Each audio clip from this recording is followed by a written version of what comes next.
আল্লাহর নবীর সাহাবী আলকামা রাদিয়াল্লাহু তাআলা আনহু কালিমা পড়তে পারছে না। বিশ্ব নবীর কাছে খবর চলে আসলো, ওগো নবী, আপনার সাহাবী আলকামা কালিমা তো পড়তে পারছে না। আমার নবী সাইয়েদনা বেলাল রাদিয়াল্লাহু তাআলা আনহুকে আলকামার কাছে পাঠালেন, ও বেলাল, আলকামার কাছে চলে যাও। আলকামার কাছে যাওয়ার পর কালিমার তালকিন করো। সাইয়েদনা বেলাল রাদিয়াল্লাহু তাআলা আনহু আলকামার কাছে চলে গেলেন। আলকামার কাছে যাওয়ার পর কালিমার তালকিন দিচ্ছেন, কিন্তু আল্লাহর নবীর সাহাবী আলকামা কালিমা পড়তে পারছে না।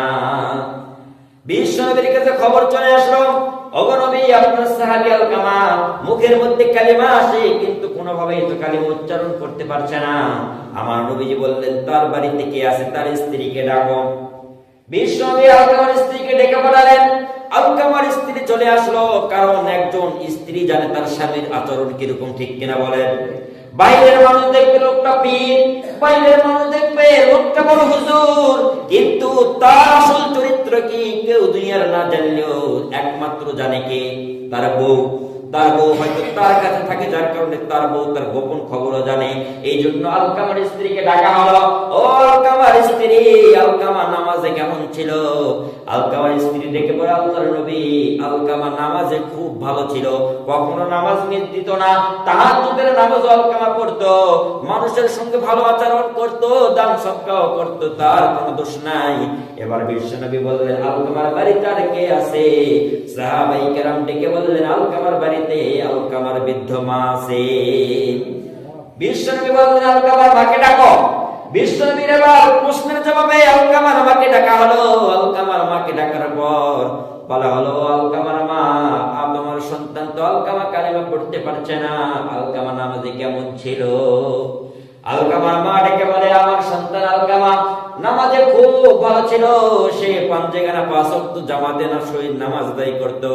দান সদকা কেমন ছিল? আলকামার মা বলছে, আমার আলকামা খুব বেশি দান সদকা করতো। বলল, তারপরে বিশ্বনবী বলে, মানুষের সঙ্গে কেমন ব্যবহার করতো? আলকামার মা ডেকে বলে, আমার আলকামা মানুষের সঙ্গে খুব ভালো ব্যবহার করতো। এবার যখন বিশ্বনবী বলছে, ও আলকামার মা, আপনার আলকামা আপনার সঙ্গে কেমন ব্যবহার করতো? এবার বিশ্বনবী যখন বললেন, আলকামার মা, আলকামা তোমার সঙ্গে কেমন ব্যবহার করতো, নিজের কথা শুনে এবার আলকামার মা চোখ বেয়ে দরদর করে পানি ছেড়ে দিল। আলকামার মা ডেকে বলল, বিশ্বনবী, আমার আলকামা মানুষের সঙ্গে ভালো ব্যবহার করতো, কিন্তু বাড়িতে যখন আসতো আমি মায়ের সঙ্গে আলকামা ভালো ব্যবহার করতো না, শুধু বইয়ের কথা শুনতো। আসলে ইন্নাল হামদালিল্লাহি নাহমাদুহু ওয়া নাস্তাঈনুহু ওয়া নাস্তাগফিরুহু ওয়া নু'মিনু বিহি ওয়া নাতাওয়াক্কালু আলাইহি ওয়া নাউযু বিল্লাহি মিন শুরুরি আনফুসিনা মান ইয়াহদিহিল্লাহু ফালা মুদিল্লা লাহু আই ফালান তাজিদ লাহু ওয়ালিয়্যান মুরশিদা ওয়া নাশহাদু আন লা ইলাহা ইল্লাল্লাহু ওয়াহদাহু লা শারীকা লাহু ওয়া নাশহাদু আন্না সাইয়্যিদানা ওয়া সানাদানা ওয়া হাবিবানা ওয়া তাবিবানা ওয়া তাবিব আরওয়াহিনা মুহাম্মাদান আবদুহু ওয়া রাসূলুহু আম্মা বা'দু ফাকাদ ক্বালা আল্লাহু তাআলা ফি কালামিহিল মাজিদ ওয়া ফি ফুরকানিহিল হামিদ। আউযু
حسنت جميع خصاله صلوا عليه وآله আপনারা সবাই কেমন আছেন? আলহামদুলিল্লাহ। আওয়াজ করে বলুন কেমন আছেন? আলহামদুলিল্লাহ। আমাদেরকে ভালো রেখেছেন কে? সকলে বলুন আমাদের ভালো রেখেছেন কে? আল্লাহ। আপনি কেমন আছেন? জি আলহামদুলিল্লাহ, আল্লাহ তাআলার অশেষ মেহেরবানিতে আমিও ভালো আছি আলহামদুলিল্লাহ। বলছি আলহামদুলিল্লাহ। আলহামদুলিল্লাহ। কি মাস এটা চলে? ইংলিশ কি মাস? ডিসেম্বর মাস। এই মাসে একটা দিবস আছে, জানেন আপনারা? জানেন কি দিবস? বিজয় দিবস। এই দিবসে কি হয়েছিল বলেন তো? স্বাধীন হয়েছিল। শোনেন, আমার কথা একটু জবাব দেবেন, এতে হবে কি দেখেন, আপনারাও অ্যাক্টিভ থাকবেন, আমি কথা বলতে একটু মজা পাবো।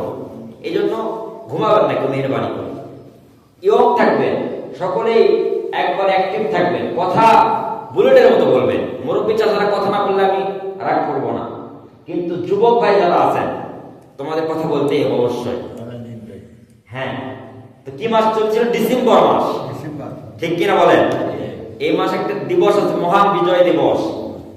এই বিজয় দিবসে আপনাদের এই অঞ্চলে হয় কিনা আমার জানা নেই, অনেক জায়গায় গান বাজনা, ঢোল, তবলা, ফটকা, এই সমস্ত কাজ হয়। আপনাদের এই অঞ্চলে কি হয়?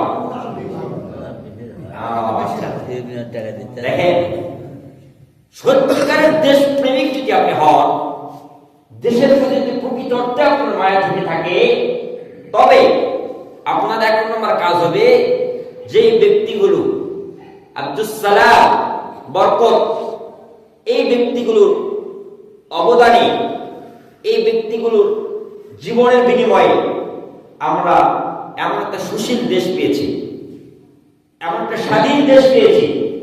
আপনি যদি প্রকৃত অর্থে দেশপ্রেমিক হন, তবে আপনার জন্য কাজ হবে যে আপনি 16 ডিসেম্বরে তাদের জন্য, রুহের মাগফিরাতের জন্য আপনি দোয়া করে কবরে সওয়াব রেসানি করবেন। কিন্তু আপনি করেন কি? তাদের কথা স্মরণ করতে গিয়ে ঢোল তবলা গান বাজনা মেতে ওঠেন। এতে তারা ভালো থাকবে ভাবছেন? না, ভালো থাকবে না। এই আপনার খারাপিতে, আপনার ঢোল তবলা গান বাজনা, এই অশ্লীল বেহায়াপনা কাজগুলো করলে তারা যদি আজ বেঁচে থাকতে বলতে পারতো, ভাই দেশের জন্য যে জীবন দিয়ে তোমাদেরকে এমন একটা শহীদ, এমন একটা স্বাধীন দেশ উপহার দিলাম, এই দেশ তোমরা আমাদের জন্য দোয়া করবে, কিন্তু তোমরা বড় কি গান বাজনা করে আমাদের কবরে গুনাহের ভাগ নিয়ে আসো। এই জন্য কি দেশটা আমি স্বাধীন করেছিলাম আমরা? এই জন্য বাবা যারা আছে একবারে এরা সতর্ক হয়ে যাবেন। আপনার সন্তান আপনার দায়িত্বে, আপনার মেয়েটা আপনার দায়িত্বে, আপনার স্ত্রী আপনার দায়িত্বে। এই 16 ডিসেম্বর উপলক্ষে যেন কোন বেহায়াপনা, অশ্লীলতা, বেলাল্লাপনা যেন না হয়। পারা যাবে তো ইনশাআল্লাহ? সকলে বলেন ইনশাআল্লাহ। তো আমাদের পাঠ কি ছিল? কি হয়েছে, কোন সমস্যা? মা বাবার খেদমত সম্পর্কে আমরা আলোচনা করছিলাম। পাঠ নাম্বার 3 ছিল আজকে। তো মা বাবা এমন একটা দামি নিয়ামত আমরা বলেছিলাম, ঠিক কিনা বলেন? কথা বলতে হবে বাবা। মা বাবার চাইতে দামি কোন নিয়ামত আছে? কোন দামি নিয়ামত নেই। মা যদি দোয়া করে, সেই দোয়া কবুল হবে। আপনার বুলেট হামলা মিস হতে পারে, আপনার বুলেট টার্গেট ফেল হতে পারে, কিন্তু মা যদি দোয়া করে, এই দোয়া কবুল হবে অবশ্যই। মা হলো সবচাইতে দামি সম্পদ। মার দোয়াটা যেমন কবুল, আবার মার বড় দোয়াটাও কিন্তু ঠিক সেভাবেই কবুল। মার দোয়াটাও কবুল, আবার মার দোয়াটাও কবুল। যদি হইতো মার শুধু দোয়াটা কবুল, বড় দোয়াটা কবুল হয় না, তাহলে বলতাম মা দোয়া করে করুক, না করে না করুক, কিন্তু বড় দোয়া তো লাগবে না। কিন্তু আল্লাহ বলে না গোলাম না, মায়ের দোয়াটাও যেমন কবুল, আবার মায়ের বড় দোয়াটাও ঠিক সেভাবেই কবুল।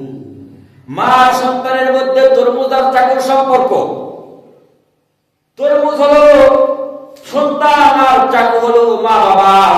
তাকায় দেখেন, তরমুজকে নিচে রেখে যদি চাকু দাও উপর থেকে আঘাত করেন তরমুজ কেটে যায়। আবার যদি নিচে চাকু রেখে তরমুজকে উপর থেকে ফেলেন তাও তরমুজ কেটে যায়। ঠিক কিনা বলেন? এই সম্পর্কটা মা বাবা সন্তানের মধ্যে। সন্তান হলো তরমুজের মতো আর চাকু হলো মা বাবা। সন্তানকে যদি মা বাবা দোয়া করে তাহলে সন্তানের জীবনে সফলতা নেমে আসবে। আবার যদি মা বাবা সন্তানের বিরুদ্ধে দোয়া করে তাহলে সেই সন্তানের জীবনে অশান্তি আর অশান্তি বিরাজমান হবে। এই জন্য মার দোয়াটাও যেমন কবুল, মার বড় দোয়াটাও কবুল। যদি হয়তো মা শুধু দোয়াটা কবুল, বড় দোয়াটা কবুল হয় না, তাহলে আমরা বলতাম মা দোয়া করে করুক, না করে না করুক, তাতে কোনো সমস্যা নাই। কিন্তু মা যেহেতু দোয়া করলেও কবুল হয়, মা বড় দোয়া করলেও কবুল হয়, তাহলে মায়ের বড় দোয়া থেকে বেঁচে থাকা দরকার আছে না নাই বলেন? মার বড় দোয়া থেকে বেঁচে থাকতে হবে। দেখেন, মা যদি বড় দোয়া করে, মার কপালে যদি আপনি আঘাত দেন, মার অন্তরে যদি আপনি আঘাত দেন, আপনার কালিমাও কিন্তু জুটবে না। আল্লাহর নবীর জলিলুল কদর সাহাবী সাইয়েদনা আলকামা রাদিয়াল্লাহু তাআলা আনহুর ঘটনা হাদিস থেকে আমি আপনাদেরকে শোনাচ্ছি। আলকামা রাদিয়াল্লাহু তাআলা আনহু জলিলুল কদর সাহাবী, মৃত্যুর আগ মুহূর্তে মুমূর্ষু অবস্থায় পৌঁছে গেছেন। ইন দা মিন টাইম আলকামার মধ্যে কালিমা বের হয় না। সমস্ত বাড়ির মানুষরা আলকামার আত্মীয়-স্বজন আলকামাকে তালকিন করছেন, আলকামা কালিমা পড়ো, কালিমা পড়ো। কেন? আল্লাহর নবী বলেছেন, মান কানা আখিরু কালামিহি মিনাদ দুনিয়া লা ইলাহা ইল্লাল্লাহু দাখালাল জান্নাহ। যার শেষ কথা লা ইলাহা ইল্লাল্লাহ হবে, সে জান্নাতে প্রবেশ করবে। সুতরাং আলকামা তুমি কালেমা পড়ো। আমাদের সমাজের মধ্যে দেখবেন, কোন মানুষ যদি মুমূর্ষু অবস্থায় পড়ে থাকে তাহলে তার আশেপাশে কি মানুষরা বলে কালেমা পড়ো, কালেমা পড়ো। ঠিক কিনা বলেন? কিন্তু এমনটা বলা উচিত নয়। হাদিসের মধ্যে স্পষ্ট হাদিস এসেছে, আল্লাহর নবী নিষেধ করেছেন, আপনি যদি মুমূর্ষু ব্যক্তির পাশে যান তাহলে আপনি নিজেই নিজে কালেমা শুধু পড়তে থাকবেন। আপনার কালেমা শুনে মুমূর্ষু ব্যক্তি কালেমা পড়বে। আর যদি আপনি বলেন যে কালেমা পড়েন চাচা, কালেমা পড়েন দাদা, আপনার মরণের সময় কালেমা পড়েন, এই ব্যক্তিরা এমনি মরণের যাতনা সহ্য করতেছে, আপনার কথায় যদি বিরক্ত হয় বলে কালেমা পড়বো না, তাহলে ভেজাল আছে না নাই বলেন? তাহলে কিন্তু ভেজাল আছে। যদি ব্যক্তিটা কালেমা না পড়ো দুনিয়ার থেকে চলে যায়, তাহলে কিন্তু রব্বুল আলামিন একদিন না একদিন তাকে তার জান্নাত দিয়ে দেবেন। কিন্তু মরার সময় যদি কালেমা অস্বীকার করে তাহলে বেঈমান হয়ে মারা যাবে। কর্তৃকালেও সে ব্যক্তি কোনোদিন জান্নাত পাবে না। এই জন্য আপনার বাড়িতে মুমূর্ষু রোগী আছে, আপনি বাড়িতে কি তার সামনে সাইডে বসে কালেমা শুধু পড়বেন। আপনি পড়বেন, আপনার শুনে শুনে সে হয়তো পড়বে, কিন্তু আপনি কখনো জোর করবেন না, দাদা কালেমা পড়েন, কালেমা পড়েন, আপনি মরতেছেন চাচা, কালেমা পড়েন, কালেমা পড়েন, এমনটা বলবেন না। কথা বুঝতেছেন? আল্লাহর নবীর সাহাবী আলকামা রাদিয়াল্লাহু তাআলা আনহু কালিমা পড়তে পারছে না। বিশ্ব নবীর কাছে খবর চলে আসলো, ওগো নবী, আপনার সাহাবী আলকামা কালিমা তো পড়তে পারছে না।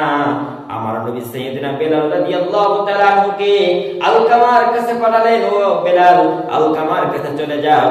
আলকামার কাছে যাওয়ার পর কালিমার তালকিন করো। সাইয়েদনা বেলাল রাদিয়াল্লাহু তাআলা আনহু আলকামার কাছে চলে গেলেন। আলকামার কাছে যাওয়ার পর কালিমার তালকিন দিচ্ছেন, কিন্তু আল্লাহর নবীর সাহাবী আলকামা কালিমা পড়তে পারছে না। বিশ্ব নবীর কাছে খবর চলে আসলো, ওগো নবী, আপনার সাহাবী আলকামা মুখের মধ্যে কালিমা আসে কিন্তু কোনোভাবেই তো কালিমা উচ্চারণ করতে পারছে না। আমার নবীজি বললেন, তার বাড়িতে কে আছে তার স্ত্রীকে ডাকো। বিশ্ব নবী আলকামার স্ত্রীকে ডেকে পাঠালেন। আলকামার স্ত্রী চলে আসলো, কারণ একজন স্ত্রী জানে তার স্বামীর আচরণ কিরকম। ঠিক কিনা বলেন?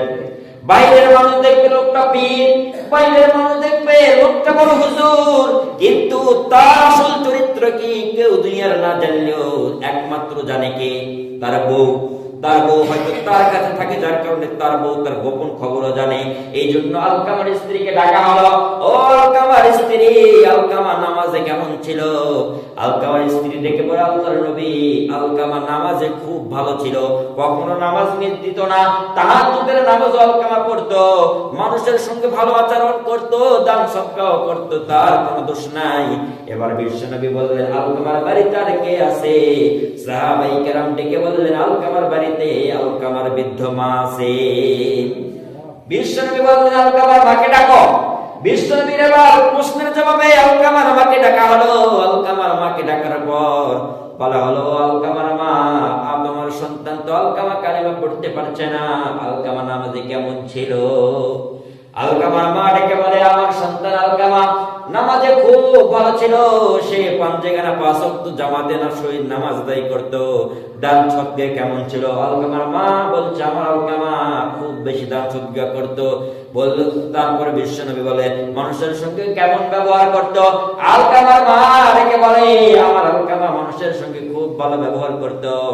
এবার যখন বিশ্বনবী বলছে, ও আলকামার মা, আপনার আলকামা আপনার সঙ্গে কেমন ব্যবহার করতো? এবার বিশ্বনবী যখন বললেন, আলকামার মা, আলকামা তোমার সঙ্গে কেমন ব্যবহার করতো, নিজের কথা শুনে এবার আলকামার মা চোখ বেয়ে দরদর করে পানি ছেড়ে দিল। আলকামার মা ডেকে বলল, বিশ্বনবী, আমার আলকামা মানুষের সঙ্গে ভালো ব্যবহার করতো, কিন্তু বাড়িতে যখন আসতো আমি মায়ের সঙ্গে আলকামা ভালো ব্যবহার করতো না, শুধু বইয়ের কথা শুনতো। আসলে বলেন তো, আমাদের সমাজের মধ্যে এই রোগটা আছে না নাই? এই অভিযোগটা আছে না নাই? যে মা বাবাকে দেখে না, বউকে শুধু বইয়ের কথা শোনা, ঠিক কিনা বলেন? মা বাবারও জানা উচিত, মা বাবা তো একটু জেনারেল। এই সমস্যাটা কেন হয় জানেন? এই জেনারেশনের পরিবর্তন। এই মা বাবা আর শাশুড়ির মধ্যে, শাশুড়ি আর বইয়ের মধ্যে ঝামেলাটা, এর মেইন কারণ কি? এই যে জেনারেশন, এটার পরিবর্তন। দেখেন, এখনকার মেয়েরা মডার্ন, এরা চায় একটু ঘুরবে ফিরবে, ফুচকা খাবে, এটা করবে সেটা করবে, কিন্তু আগের লোকেরা বলে এটা করতে হবে কেন? আমরা তো আমাদের শ্বশুর বাড়িতে এটা করিনি। এই জেনারেশনের যে পার্থক্যটা, এদের কারণে ঝগড়া। হ্যাঁ, মা বাবাকে বুঝতে হবে। দেখেন, আপনি যদি একটা কথা খেয়াল করেন, আপনি যদি একটা গাছ ছোটবেলা থেকে বিছান থেকে একটা গাছ উঠান, গাছটা মজবুত হবে কিনা? গাছটা যদি পানি না দেন, চর্চা না করেন, তাও গাছটা কিন্তু মরবে না। কিন্তু একটা গাছ যদি এক জায়গা থেকে তুলে অন্য জায়গায় চারা করে, গাছটার পরিচর্যার দরকার আছে না নাই? অবশ্যই দরকার, নাহলে গাছটা মারা যাবে, ঠিক কিনা বলেন? কথা বলেন ঠিক কিনা? কাজেই আপনার বাড়িতে একজন মেয়ে অন্য জায়গা থেকে নতুন এক পরিবেশে আসলো, তার মানে চারা গাছ এসে আসলো, তার যত্ন নেওয়া দরকার আছে না নাই বলেন? অবশ্যই তার দরকার আছে। আপনার মেয়ে যদি একবার ভাত না খাইতে পারে, সে তো বীজ থেকে ওঠা গাছ, আপনার বিরুদ্ধে অ্যাকশন নেবে না, আপনার বিরুদ্ধে বদনাম করবে না। কিন্তু পরের ঘরের মেয়ে আপনার ঘরে যখন আসছে, সে একটা চারা গাছ হয়ে আসছে, তার যত্ন না করলে সেও মারা যাবে। এই জন্য মা বাবাকে বোঝা উচিত, আপনি যদি আপনার সন্তানকে প্রকৃতপক্ষে ভালোবেসে থাকেন, তাহলে আপনার ছেলের বউকে আপনি ভালোবাসতে হবে। কারণ বউ খুশি হলে ভালো থাকে কে? নিজের সন্তান। বউ খুশি থাকলে নিজের সন্তান খুশি থাকবে। এই জন্য মা বাবাকে বোঝা উচিত যে আমার জেনারেশনের সঙ্গে যেহেতু মিল নাই, মডার্ন যুগের মেয়েরা খারাপ কিছু তো করতেছে না, একটু ভিন্নতা হচ্ছে, সমস্যা নাই, আপনাকে মেনে নিতে হবে। এটাই হলো একজন প্রকৃত মা বাবার কাজ। এই জন্য আলকামার মা ডেকে বললেন, বিশ্বনবী, আমার আলকামা শুধু বইয়ের কথা শুনতেন, আমার কোনো কথা শুনতো না। আলকামা রাদিয়াল্লাহু তাআলা আনহু আমার কোনো কথা শুনতো না। বিশ্বনবী বললেন, তাহলে এবার সাহাবায়ে কেরামকে আদেশ করলেন, লাকড়ি জোগাড় করো, আলকামাকে আমরা আগুনের মধ্যে পুড়ে ফেলবো। এবার সমস্ত সাহাবায়ে কেরাম লাকড়ি জোগাড় করলেন। আলকামার মা ডেকে বলে, বিশ্বনবী, আমার কলিজা সিনার ধন 10 মাস যাকে আমি পেটের মধ্যে ধারণ করেছি, ও নবী, তাকে আপনি আগুনে পুড়বেন না। বিশ্বনবী বললেন, তাহলে তোমার সন্তান আলকামাকে মাফ করে দাও। এবার মা ডেকে বলল, ও নবী, আমি আমার সন্তানকে মাফ করে দিলাম। আল্লাহর নবী এবং সাহাবায়ে কেরামকে সাক্ষ্য রেখে আলকামার মা যখন আলকামাকে মাফ করে দিল, এবার সমস্ত সাহাবায়ে কেরাম তাকে দেখছেন, আলকামা সুন্দর করে মিষ্টি সুরে জবানে পড়তেন, লা ইলাহা ইল্লাল্লাহু মুহাম্মাদুর রাসূলুল্লাহ সাল্লাল্লাহু আলাইহি ওয়াসাল্লাম। মায়ের হচ্ছিল না, মাও সন্তুষ্টি থাকার কারণে। আর মা যখন খুশি হয়ে গেছে, আলকামার জবান থেকে কালেমা বের হয়ে গেছে। এই জন্য মাকে খুশি করা দরকার আছে না নাই বলেন? একটা সবক দিয়েছিলাম আপনাদেরকে মাকে সালাম দেওয়ার জন্য। কারা কারা দিয়েছেন? সকলেই দিয়েছেন না? আচ্ছা, যাদের আছে হ্যাঁ কবরস্থানে যাবেন, যাদের মা নাই মার জন্য দোয়া করে নেবেন। আপনি বাবা হয়েছেন, একটু তো আপনার সন্তান আছে, আপনি অনুধাবন করতে পারছেন যে আমার সন্তানটা দূরে চলে গেলে, আমার সন্তানটা আমার কাছে না থাকলে আমার ভিতরে কেমন ছটফট শুরু হয়। আমার জন্য তো আমার মায়ের এমন হয়েছিল, আমার বাবারও এমন হয়েছিল। আপনি নিজেরটা বুঝলেন, কিন্তু আপনার সন্তান যখন যায় এটা বুঝলেন, কিন্তু আপনার মাও যে আপনার জন্য এমন করেছিল এটা আপনার বুঝে আসে না। এই জন্য দেখেন মা দোয়া কবুল হলেন। মা আপনি বদদোয়া করে, আপনি যত বড়ই ওলি হন, যত বড়ই বুজুর্গ হন, আপনার জন্য কিন্তু বড় দোয়া লাগবে। আমি একটা ঘটনা শুনেছি, বনি ইসরাইলের ঘটনা। বুখারী শরীফের মধ্যে ঘটনাটা আসছে। বুখারী শরীফের মধ্যে একটা বর্ণনায় ঘটনাটা আসছে, প্রসিদ্ধ একটা ঘটনা। আল্লাহর নবী আল্লাহ তাআলার একজন ওলি ছিল, নাম ছিল জুরাইজ। বলেন নাম কি?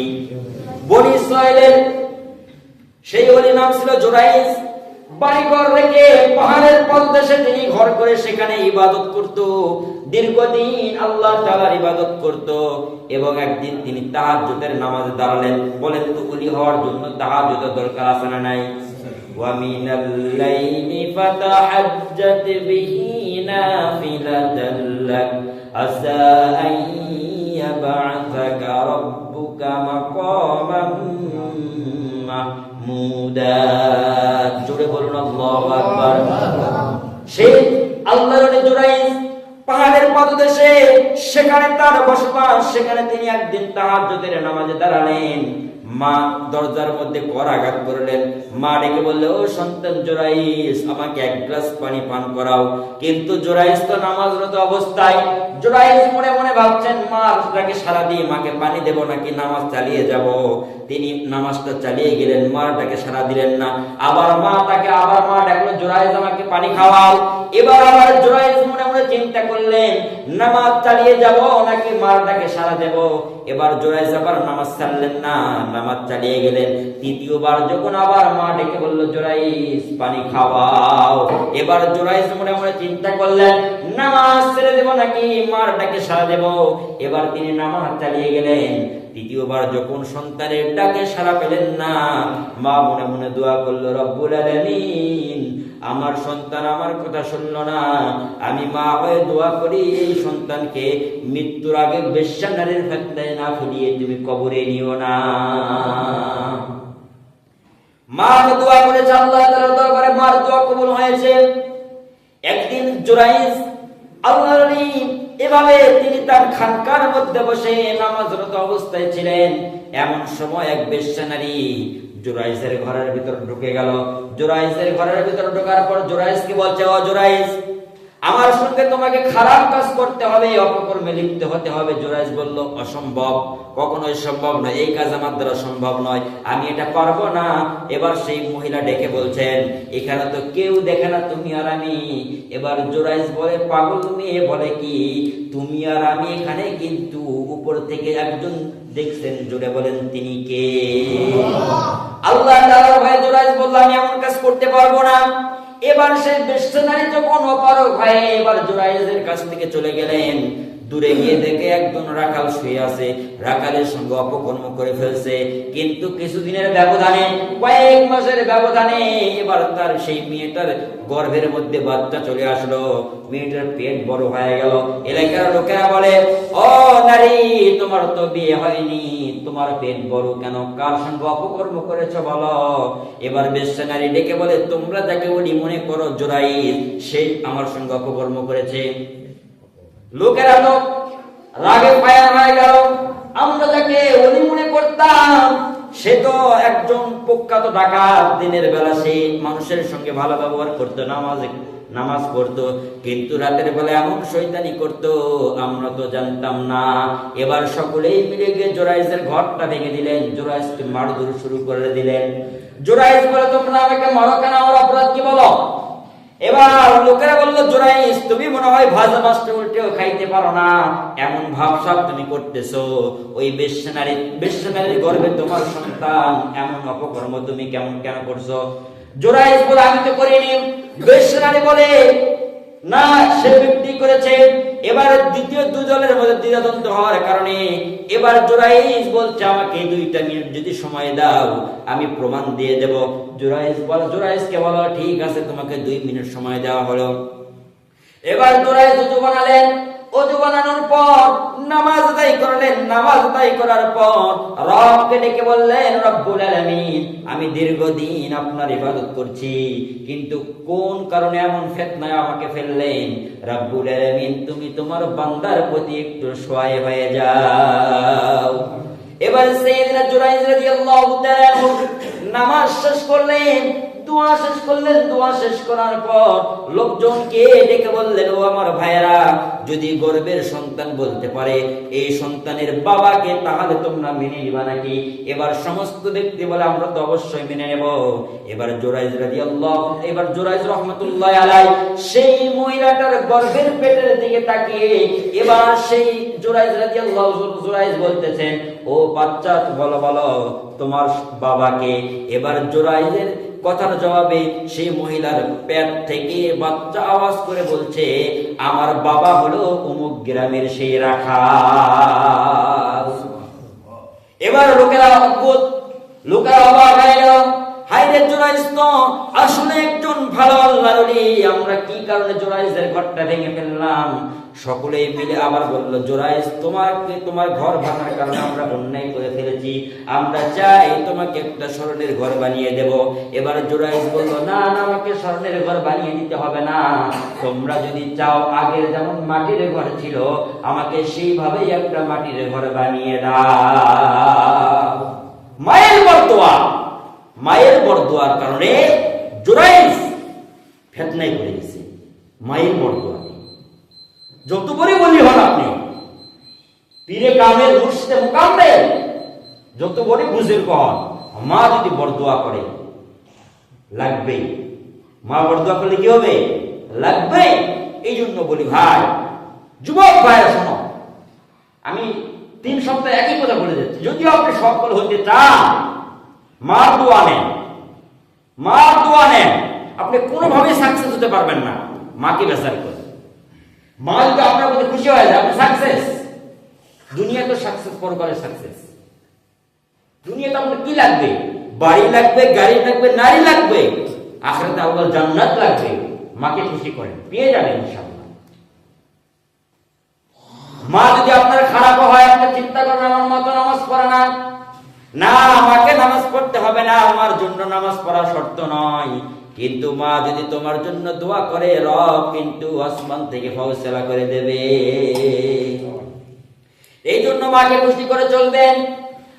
আল্লাহ তাআলা তো এই জন্য আমি আয়াত করেছিলাম, আল্লাহ তাআলা তো বলেছেন, ওয়া ক্বাদা রাব্বুকা আল্লা তা'বুদু ইল্লা ইয়্যাহু ওয়া বিল ওয়ালিদাইনি ইহসানা।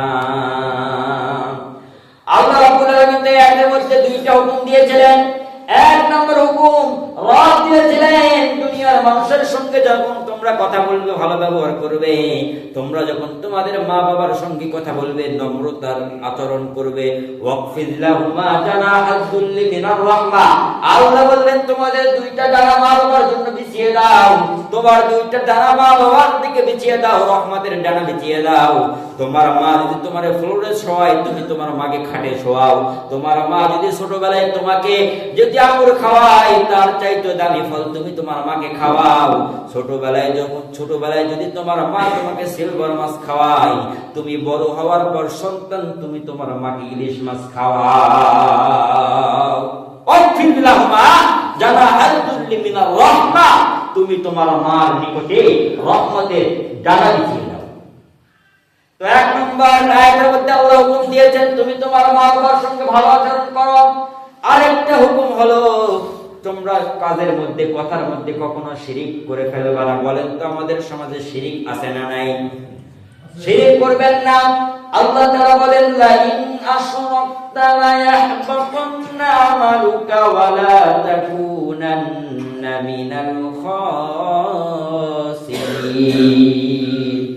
বান্দা যদি তুমি শিরক মুক্ত ইবাদত করতে পারো তাহলে রব্বুল আলামিন তোমার জীবনে সব গুনাহ মাফ করে দেবে।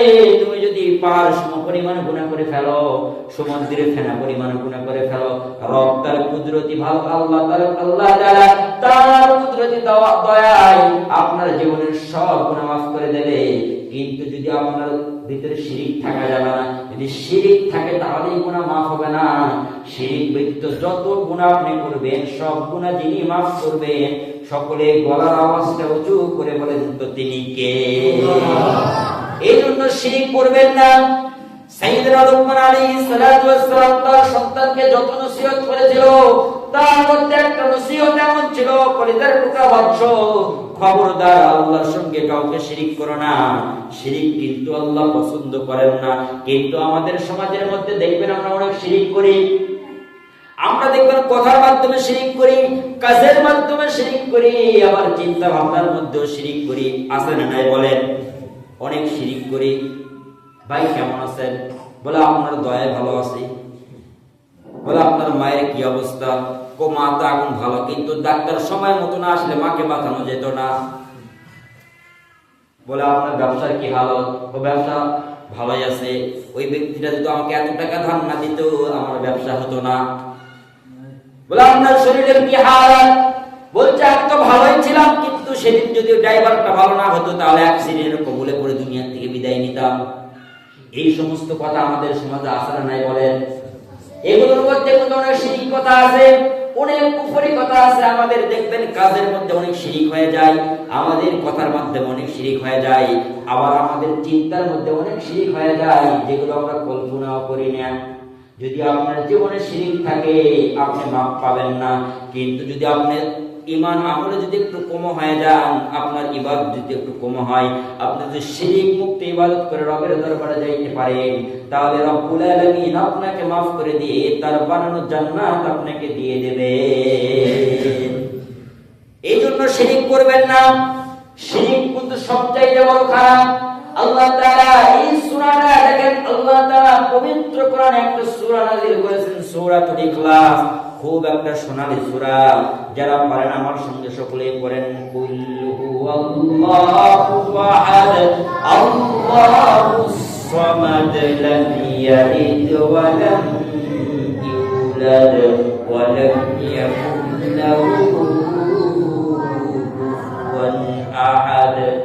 রব্বুল আলামিন কিন্তু পবিত্র কোরআনের মধ্যে 114টা সূরা দিয়েছেন, এর মধ্যে থেকে একটা সূরা সূরাতুল ইখলাস। তিনি তার সেখানে তার একত্ববাদের কথা বলেছেন, তার একত্ববাদের কথা তিনি সেই সূরার মধ্যে তুলে দিয়েছেন। দেখেন রব চিন্তা করে দেখেন, আসমান বানিয়েছেন আল্লাহ, জমিনও বানিয়েছেন আল্লাহ, দুনিয়ার মধ্যে যা কিছু বিরাজমান সব কিছু বানিয়েছেন আল্লাহ। আমরা যা চোখে দেখি আর দেখি না, সব যিনি বানিয়েছেন তিনি কে? সব কিছু রব বানিয়েছেন। আপনি ইবাদত কম করলেন, আল্লাহ চাইলে মাফ করে দিতে পারে। কিন্তু যদি আপনি বানানোওয়ালা খালেক একমাত্র আল্লাহ, যদি আপনি অন্য কাউকে এর মধ্যে ঢোকান, তাহলে কিন্তু রব কখনো বরদাস্ত করবে না। চিন্তা করে দেখেন আমাদের সমাজের মধ্যে আমরা কিন্তু একই মানুষ। দেখেন চিন্তা করে দেখেন, আপনার স্ত্রীর সঙ্গে অন্য একটা ছেলে জড়ে যাবে, এটা কিন্তু আপনি পছন্দ করেন না। আপনার সন্তান আপনার স্ত্রী অন্য একটা ছেলে আপনার স্ত্রীর সঙ্গে মেলামেশা করবে, এটা আপনি কখনোই পছন্দ করেন না। তার কারণ হলো আপনার স্ত্রীটা শুধুমাত্র আপনারই, ঠিক না বলেন? আপনার ব্যক্তিগত জিনিসে, আপনার নিজের জিনিসে, আপনার বানানো জিনিসে কেউ শরীক থাকবে, এটা আপনি যেমন পছন্দ করেন না, আপনার রব কিন্তু পছন্দ করে না। আপনার রব আসমান জমিন সব বানিয়েছে, এই আসমান জমিন সব বানিয়েছে, এগুলো শুধুমাত্র কেবলমাত্র আল্লাহ তাআলার বানানো। এগুলোকে যদি আপনি দুনিয়ার মানুষের সঙ্গে যদি মিলিয়ে দেন, তাহলে রব কিন্তু সেই গুনাহ কখনো মাফ করবে না। এই জন্য শিরিক করবেন না। শিরিকের প্রবণতা আমাদের সমাজের মধ্যে অনেক বেশি। আমাদের সমাজের মানুষ শিরিক করতে ভালোবাসে। দেখবেন অনেকে তাবিজের প্রতি বড় ভরসা লাগে, ঠিক কিনা বলেন? আমাদের সমাজের মধ্যে অনেক মানুষ তাবিজ ঝোলায়, মনে করে তাবিজ তাকে বাঁচায় দিল, কিন্তু না।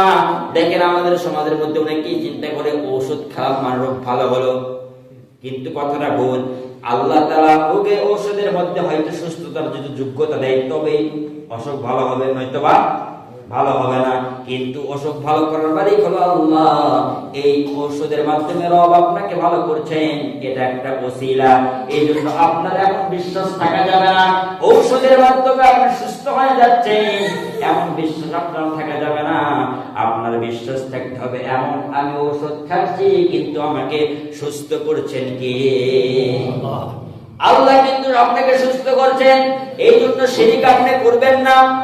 শিরক কিন্তু রব পছন্দ করে না। আপনি যদি দুনিয়াতে কোন আমল করলেন না, মনে করেন কালেমা বললেন, ঈমান আনলেন, কিন্তু আপনি কোনদিন নামাজও পড়লেন না, রোজাও রাখলেন না, জিকিরও করলেন না, আল্লাহকে বিশ্বাস করেন, রব নবীকে বিশ্বাস করেন, হাসরকে বিশ্বাস করেন, কিয়ামতকে বিশ্বাস করেন, ফুলসিরাতকে বিশ্বাস করেন, কিন্তু নামাজ আপনি পড়েন না, রোজা রাখেন না, আপনি হয়তো জাহান্নামে যাবেন ঠিক, কিন্তু শাস্তির মেয়াদ শেষ হওয়ার পর একদিন না একদিন জান্নাতে চলে যাবেন। কিন্তু শিরক করে যদি তওবা না করে রবের দরবারে চলে যান, আপনি আজীবন কিয়ামত পর্যন্ত, আজীবন জনম জনম আপনি জাহান্নামের মধ্যে থাকবেন। কি বুঝলেন? আমল যদি কম হয়, একদিন না একদিন সাজার মেয়াদ শেষ হওয়ার পর আপনাকে আল্লাহ জান্নাত দেবে, কিন্তু আপনি শিরক করে যদি কবরে যান, আল্লাহ জান্নাত দেবে না। এই জন্য খুব সতর্ক, কথার মাধ্যমে, কাজের মাধ্যমে, একমাত্র আমার যা কাজ, যা কথা হবে কার জন্য? সকলে বলেন কার জন্য? আল্লাহর জন্য। শেষ একটা মেসেজ দিই, সময় কম, শুরুতেও বলেছিলাম, আবার শেষেও বলি। যুবক ভাইরা, সামনে 16 ডিসেম্বর মহান বিজয় দিবস। এমন আজেবাজে অশ্লীল বেহায়াপনা কাজ করবেন না। যে শহীদরা আমাদেরকে হাজারো মা-বোনদের ইজ্জতের বিনিময়ে, তাদের জীবনের বিনিময়ে এমন একটা স্বাধীন দেশ আমাদের উপহার দিয়ে গেলেন, তাদের বিরুদ্ধে যদি আজ আমরা গান বাজনায় ফটকা বাজিতে মেতে উঠি, তাদের কবরে সওয়াব যাবে না, বরং তারা আরো অশান্তিতে ভুগবে। আমরা চাইব সত্যিকারের দেশপ্রেমিক যদি আমরা হতে পারি, তাহলে আমাদের কাজ হবে আমরা তাদের জন্য এক পারা কোরআন করে দোয়া করব, আমরা মনে যেতে তাদেরকে শামিল করব, আমরা তাদের জন্য জান্নাত কামনা করব। ঠিক কিনা বলেন? এই জন্য কোন বেদনা কাজ, বেহায়াপনা কাজ, অশ্লীলতা কাজ যেন আমাদের দ্বারা 16 ডিসেম্বর প্রকাশ না পায়। এর জন্য বাবা যারা আছেন ভূমিকা রাখবেন। আপনার সন্তানকে প্রয়োজন শিকল দ্বারা বেঁধে রাখবেন 16 ডিসেম্বর, অশ্লীলতা যেন না করতে পারে। আপনি বাবা হয়েছেন, দায়িত্ব কার? আপনার। আপনি কিন্তু দায়িত্বশীল, আল্লাহ আপনাকে ধরবে। কথাটা আমার কঠিন হয়ে যাচ্ছে, কিপ ইন ইওর মাইন্ড, কথা একটু কঠিন হয়ে যাচ্ছে, কিন্তু আপনাকে চিন্তা করতে হবে। আপনি আপনার সন্তান আপনার অধীনস্থ। আপনার কারণে যদি আপনার সন্তান, দেখেন, যদি আপনার উপযুক্ত সন্তান থাকে, বিয়ের বয়স হয়ে গেছে, এই সন্তানকে আপনি বিয়ে দিলেন না, সন্তান যদি গুনাহ করে, আপনার অ্যাকাউন্টে আসবে না? ভাবছেন আপনার অ্যাকাউন্টে আসবে না? অবশ্যই আসবে। সদকাতুল জারিয়া, আপনি কবরে চলে গেছেন, আপনার সন্তান কোরআন পড়তেছে, সেই সব আপনি ভক্ষণ করবেন। আর আপনার সন্তান রেখে গেছেন খারাপ, কবরে গেছেন, সন্তানরা বদামল করতেছে, সেই সব গুণে যাবে না? কারণ ভালোটা পাবেন, খারাপটা কে নেবে? এই জন্য আপনার সন্তান আপনার দায়িত্বে আছে। আপনি চেষ্টা করবেন সন্তানকে নিজের যতদিন পারা যায় আপনার সন্তানকে সুশিক্ষায় শিক্ষিত করবেন। মনে রাখবেন, আপনি যদি খারাপ কাজও করে যান, সন্তানের সন্তানের দোয়ায় সন্তান যে আপনার হাত তোলে, আপনার নাজাত পাওয়ার ওসিলা, নাজাত পাওয়ার কোনো মাধ্যম আছে। কিন্তু আপনি সন্তানকে খারাপ বানিয়ে যান, হাজী সাহেব হন, নামাজ পড়তে পড়তে কপাল পায়ে ফেলা, সন্তান, স্ত্রী, ছেলে মেয়েদের হিসাব না দিয়ে এক ধাপ জান্নাতে যাওয়ার সুযোগ হবে না। কথাটা কঠিন হয়ে গেল নাকি? বাস্তবতা এটাই। কিয়ামতের ময়দানে আল্লাহ তাআলা যখন বলবেন, ও ব্যক্তি জাহান্নামে চলে যাও, সেদিন সন্তানের রবকে বলবে, ও রব, আমি তো নামাজে যাইতে চেয়েছিলাম, কিন্তু আমার বাবা আমাকে নামাজে নেয় নাই, নিজে নামাজ পড়ছে, আমাকে নামাজের জন্য ডাকে নাই। আমার বাবা আমাকে বলেছিল, বাবা ভোর রাত্রে উঠে সেহরি খায় রোজা থাক। আমার মা বলেছিল, না, সন্তানকে যদি ঘুম থেকে উঠায় সন্তানের শরীর নষ্ট হয়ে যাবে। এমন অভিযোগ আছে না? নাই? এই জন্য খুব সাবধান। পিতা হয়ে সন্তান জন্ম দিলেই পিতা হওয়া যায় না। পিতাকে শিক্ষিত করে, পিতাকে আদর্শবান সন্তান বানিয়ে কবর যাইতে পারলে একজন প্রকৃত পিতা। এই জন্য আমরা দুইটা জিনিস মনে রাখবো। আজকে আবার বললাম, মা বাবাকে সালাম দিবেন। আর 16 ডিসেম্বর আসতেছে, যেন সন্তান দ্বারা অশ্লীলতা প্রকাশ না পায়, বাবারা খুব সাবধান সতর্কতা থাকবেন। পারা যাবে তো ইনশাআল্লাহ? ইনশাআল্লাহ। আল্লাহ তাআলা আমাদেরকে তৌফিক দান করেন। আমিন। সামনের সপ্তাহে আলোচনা হবে